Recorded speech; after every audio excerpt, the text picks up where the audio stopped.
smoothing phrasing here and there for even more natural, flowing reading, adding a few gentle transitional phrases or brief clarifying sentences that enhance readability without introducing new concepts, lightly repeating or gently reinforcing the most important comforting truths in a natural way to help support the word count while staying true to the spirit. Making occasional small simplifications in wording for added warmth, clarity, and ease. Nothing substantial has been added, removed, or changed in meaning. The result stays completely faithful to your vision, offering realistic hope, personal empowerment, and a clear, connected understanding specifically for people over 60 dealing with peripheral neuropathy.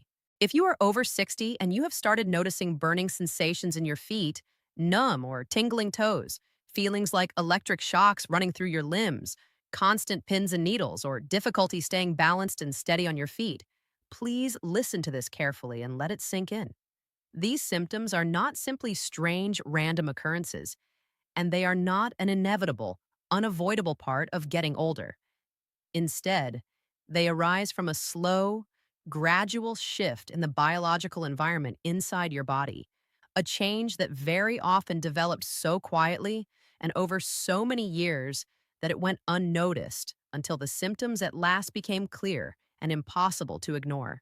Far too many people receive the message, sometimes spoken outright, sometimes just strongly implied, that peripheral neuropathy means the nerves are simply wearing out naturally with age, much like an old piece of machinery slowly breaking down after decades of use.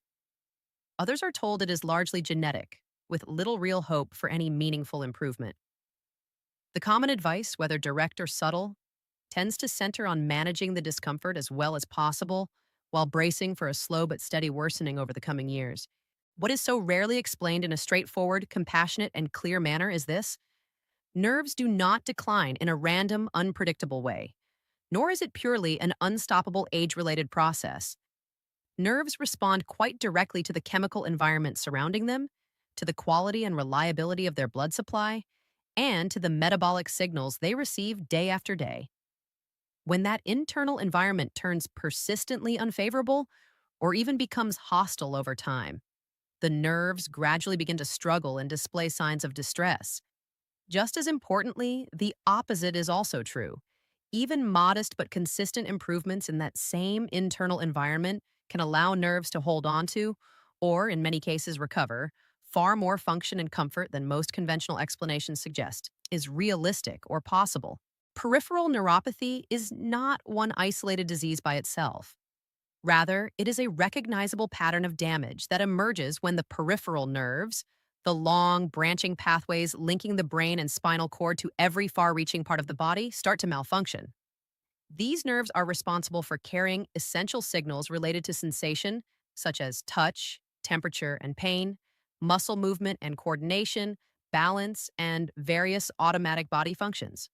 Because these nerves are exceptionally long and demand a constant high level of energy to maintain proper signaling, they are particularly vulnerable to problems like unstable blood sugar levels, reduced circulation, ongoing low grade inflammation, and shortages of key nutrients. This vulnerability explains precisely why symptoms typically appear first and often most intensely in the feet and hands. Those areas are the farthest from the heart's main pumping action and rely most heavily on the tiniest, most delicate blood vessels for their supply of oxygen and nourishment. A vital fact to truly grasp is that this nerve damage accumulates quietly, silently, and over an extended period, often spanning many years and sometimes even decades before any obvious, unmistakable symptoms finally surface. Throughout this prolonged hidden phase, the nerves endure ongoing but invisible metabolic stress without sending loud warning signals. Gradually and steadily, the damage builds. Proteins within the nerve fibers become structurally altered and less effective. The small feeding blood vessels stiffen and narrow.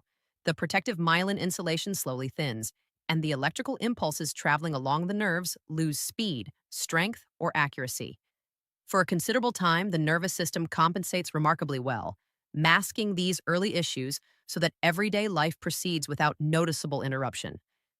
It is only when that compensation is finally overwhelmed that the unmistakable symptoms, burning pain, numbness, unsteadiness, emerge. By then, the underlying structural and functional changes are already quite advanced. This long, quiet buildup is exactly why neuropathy so frequently feels sudden, shocking, and profoundly unfair, even though, in truth, it developed very slowly and methodically over a long stretch of time. In the vast majority of cases, one of the primary forces driving this gradual process is a group of harmful compounds known as advanced glycation end products, or AGEs for short. These form when excess glucose molecules attach permanently to proteins, fats, and other structures throughout the body. That attachment is far from harmless. It fundamentally changes the shape, flexibility, and function of the affected tissues. Once formed, AGEs resist normal breakdown and clearance, so they accumulate steadily with the passing years. They particularly target tissues that rely on elasticity, precise signaling, and a rich network of fine capillaries, precisely the characteristics that make peripheral nerves one of their most frequent and most severely impacted targets. To appreciate why AGEs inflict such profound and widespread harm, it is helpful to consider the process at a molecular level. Glucose serves as the body's primary fuel and is absolutely essential, yet it is also a highly reactive molecule. When blood glucose remains elevated for extended periods, it has far more chances to react with proteins and other structures. Under less favorable conditions, especially with repeated or sustained high levels, these reactions produce permanent, rigid crosslinks between molecules. A common analogy is the way sugar hardens and caramelizes when heated on a stove. In the body, a similar reaction occurs much more slowly and subtly, but the outcome is comparable.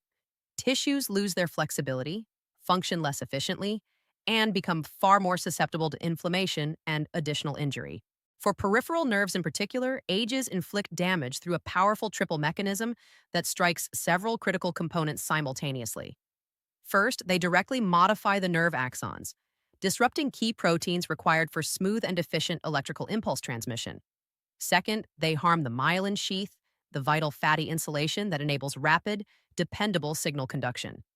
When myelin is damaged or thinned, impulses slow, weaken, scatter, or become distorted. Third, and frequently the most significant over the long term, AGEs injure the microvascular network, the delicate capillaries that supply oxygen and nutrients directly to nerve tissue. When these tiny vessels stiffen, narrow, or lose their capacity to dilate as needed, the nerves experience chronic undernourishment and oxygen deprivation, resulting in progressive weakness and dysfunction. This three-pronged assault accounts for the broad yet consistent array of symptoms people report: intense burning from irritated, overfiring nerve endings, complete numbness when signals cease to arrive, erratic tingling or electric shock, sensations from disordered firing, muscle weakness from unreliable motor signals, and balance difficulties from inaccurate or delayed sensory input to the brain. While the precise mix and severity of symptoms vary from one person to another, the underlying biological pattern remains remarkably consistent in most instances. One crucial detail that is frequently overlooked in typical medical discussions is that a standard fasting blood glucose test offers only a limited, incomplete view of the true situation.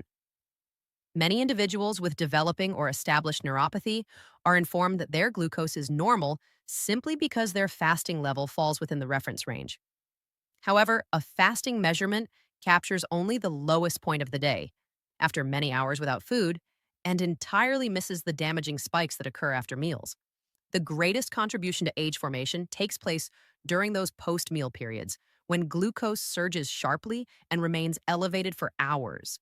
Repeated post-meal spikes over months and years represent a major driver of cumulative nerve injury. As we grow older, the body naturally becomes less efficient at rapidly clearing glucose from the blood after eating. Muscle mass often decreases. Insulin sensitivity tends to decline to some degree, and glucose lingers longer in the circulation. Importantly, aging alone does not cause neuropathy in every person. Rather, it diminishes metabolic flexibility and resilience. When these age-related shifts combine with common modern lifestyle patterns, such as frequent snacking, eating late into the evening, or heavy dependence on processed carbohydrates, the stage is set for steady, ongoing accumulation of ages. Vitamin B12 occupies another central and protective position in nerve health.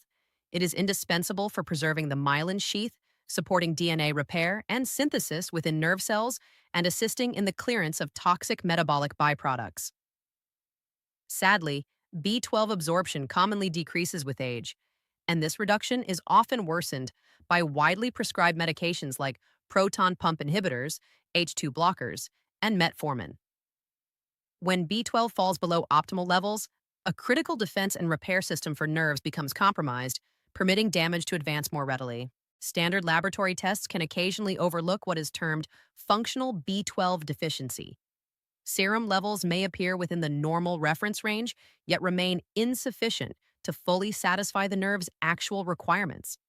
This subtle shortfall can persist for years, quietly heightening vulnerability before symptoms grow pronounced enough to warrant deeper examination. By the time evident signs emerge, the deficiency has typically been present and influential for a considerable duration. Another factor often underappreciated is dietary sources of AGEs. While the majority of AGE formation occurs internally from prolonged high glucose exposure, preformed AGEs also enter directly from food. Cooking techniques involving very high, dry heat, grilling, frying, broiling, roasting, searing, or browning, produce substantial quantities of these compounds. Once consumed, they enter the bloodstream and contribute noticeably to the overall age load.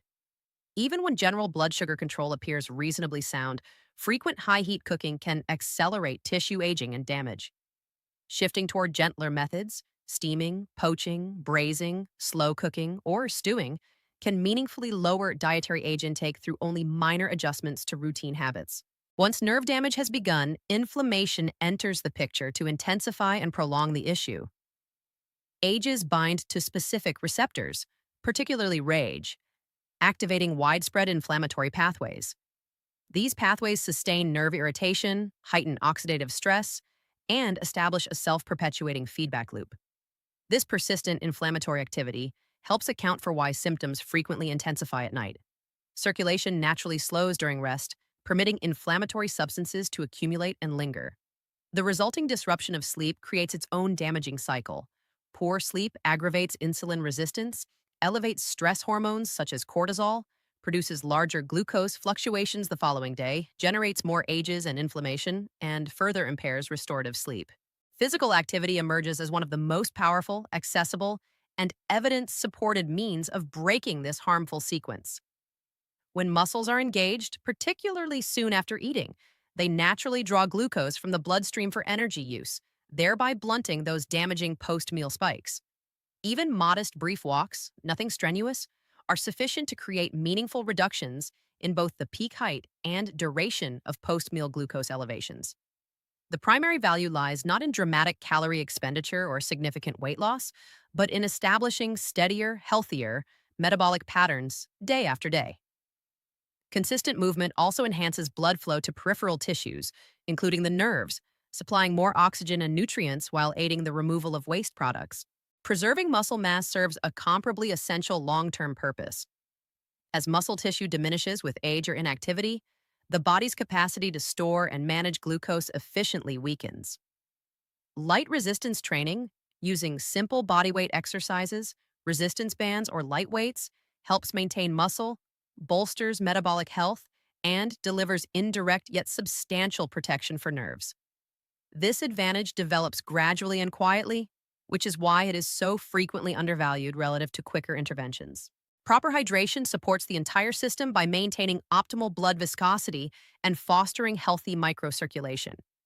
Even mild chronic dehydration thickens the blood, slows passage through tiny vessels, and concentrates glucose, elevating risk. Many older adults experience a diminished sense of thirst and unintentionally drink less. Establishing a habit of regular, steady fluid intake throughout the day represents a simple, low-effort strategy to reinforce vascular support for nerve health. Chronic or recurring stress affects neuropathy indirectly yet powerfully via hormonal mechanisms. Persistent stress elevates cortisol, which raises blood glucose, fosters insulin resistance, and increases metabolic strain. Although stress alone seldom initiates neuropathy, it markedly amplifies the conditions that permit damage to advance more rapidly. Practical, straightforward methods for managing stress, such as deep breathing, gentle stretching, Brief mindfulness exercises or pleasurable hobbies can ease this additional load and promote greater overall stability. Perhaps one of the most harmful and prevalent misconceptions surrounding peripheral neuropathy is the conviction that its progression is entirely inevitable and entirely beyond personal influence. This belief commonly fosters resignation, diminished motivation, and a passive acceptance of decline. In truth, while nerves that have sustained severe and prolonged damage may never regain perfect condition, many partially affected nerves can achieve impressive stabilization, markedly slow or halt further deterioration, and in numerous instances, recover meaningful function when the internal environment becomes reliably more supportive. A great many people share accounts of noticeable reductions in pain intensity, improved balance and coordination, better sleep quality, and an enhanced general sense of well being once the pace of ongoing damage has been substantially reduced. The realistic central aim is never complete reversal or a miraculous cure. It is the steady, ongoing safeguarding of whatever nerve tissue remains viable. Every period of more stable blood sugar spares the nerves hours of chemical stress. Every night of deeper, more refreshing sleep bolsters natural repair processes.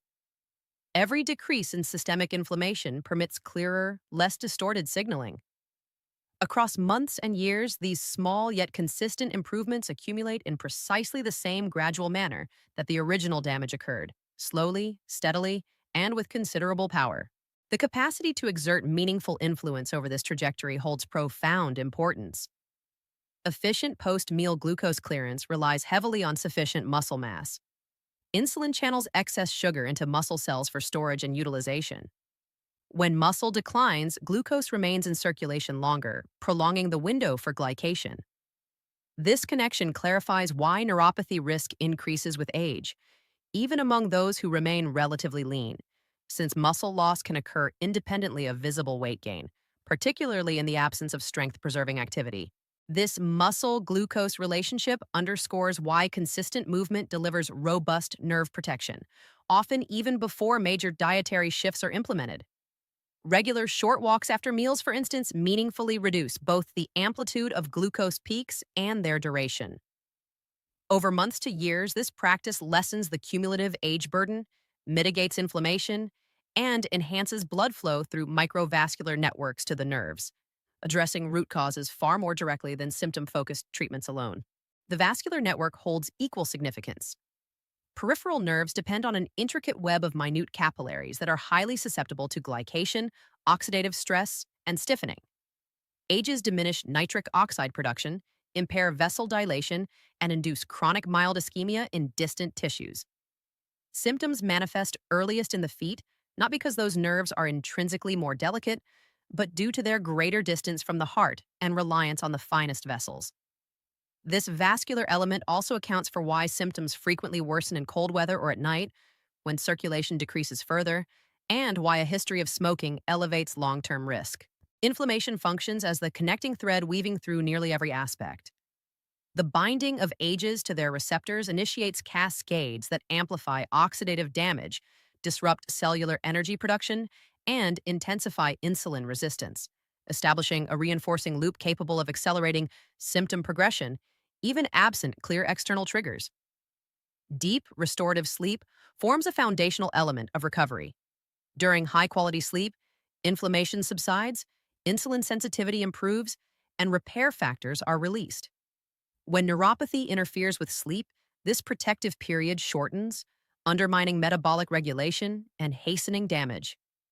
Even modest gains in sleep quality can therefore yield disproportionately large benefits. Psychological and emotional dimensions carry great weight as well. Persistent pain, anxiety about further progression, and fear of losing independence frequently give rise to worry, low mood, or depression. These states further impair sleep, elevate stress hormones, and diminish motivation for healthy behaviors, creating yet another reinforcing cycle. Addressing this requires self-compassion, realistic expectations, and support from others rather than self-reproach. Progress deserves to be evaluated over weeks and months, not day to day. Nerve adaptation unfolds slowly. Metabolic improvements require time to solidify. Normal day-to-day variations are expected. Concentrating on longer-term trends helps avert discouragement and nurtures realistic encouragement. In more advanced situations, the focus shifts toward preserving remaining function. Even halting or significantly slowing progression can profoundly enhance daily independence, reduced pain, improved sleep, greater stability. Such shifts hold enormous value, even when complete sensation does not fully return.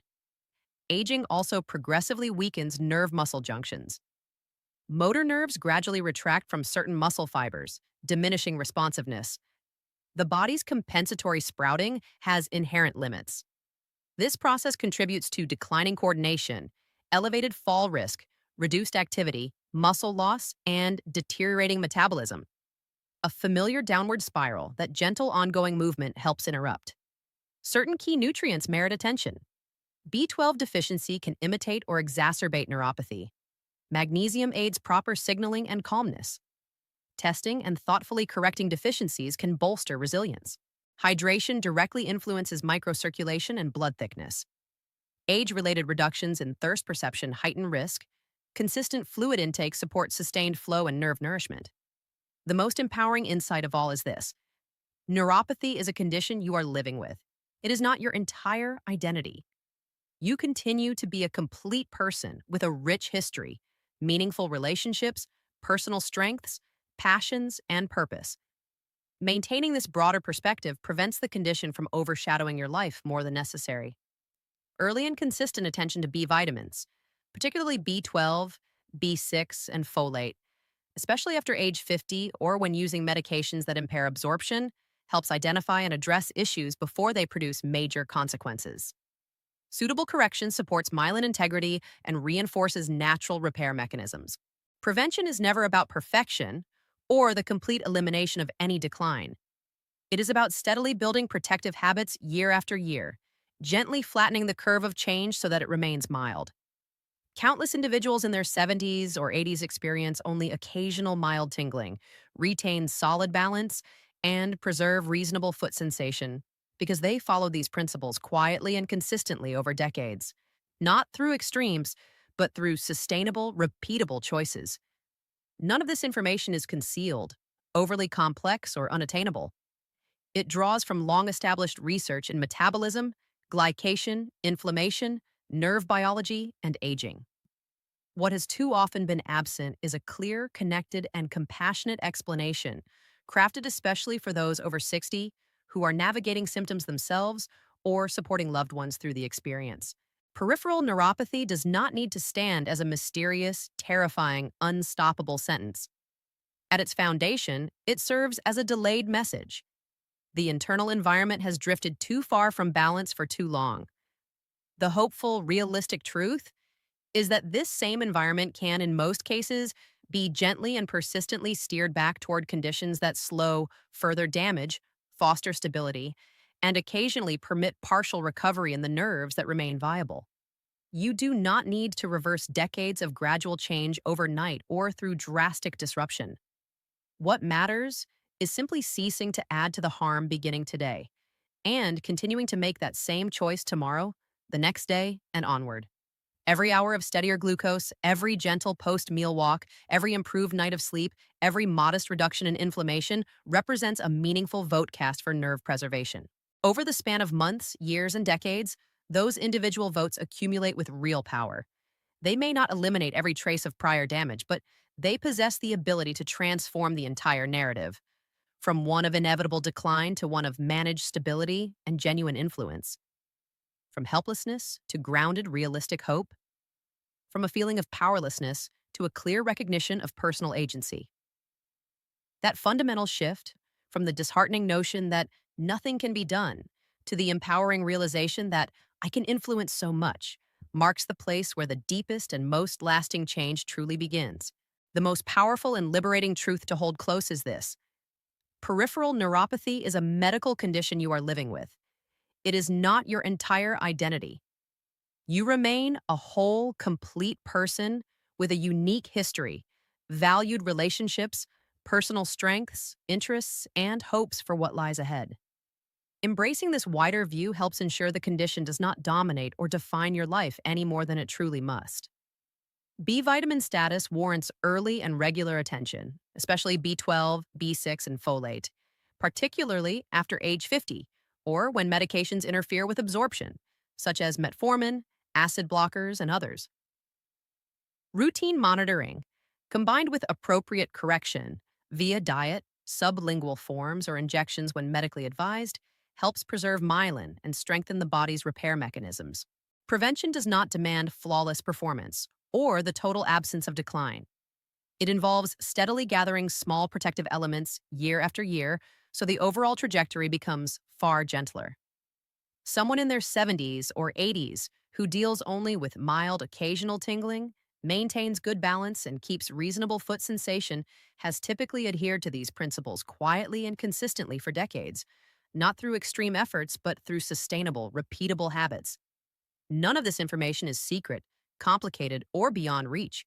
It is grounded in decades of solid scientific understanding across metabolism, glycation, inflammation, nerve physiology, and healthy aging. What has too often been lacking is a clear, practical, compassionate explanation of how these elements interconnect, especially tailored for people over 60 who are facing early symptoms or standing beside someone they care about during this journey. Peripheral neuropathy does not have to remain a mysterious, frightening, or unstoppable diagnosis. At its essence, it is a delayed signal, a clear yet late arriving indication that the internal environment has strayed too far from optimal balance for too long. The truly encouraging reality is that this same internal environment, which permitted damage to develop, can, in most cases, be gently and persistently guided back toward conditions that slow additional damage, promote stabilization, and sometimes enable meaningful recovery of function in the nerves that are still viable. You do not need to undo decades of gradual change in one dramatic instant. What is required is simply to stop contributing to the problem starting today, and then to keep choosing that path tomorrow, the day after, and across the weeks and months that follow. Every hour of steadier blood sugar, every gentle walk after eating, every night of deeper and more restorative sleep, every small decrease in inflammation serves as a small but real vote in favor of preserving nerve function. Over months, years, and decades, those individual votes build in powerful ways. They may not erase every remnant of existing damage, but they carry the potential to rewrite the long-term story, from inevitable and relentless worsening to managed stability and greater personal control, from resignation and helplessness to genuine, realistic hope, from a sense of having no options to a clear awareness of real agency. That core shift from the discouraging conviction that nothing can be done to the empowering understanding that I can influence a great deal is precisely where the most meaningful and enduring change truly begins.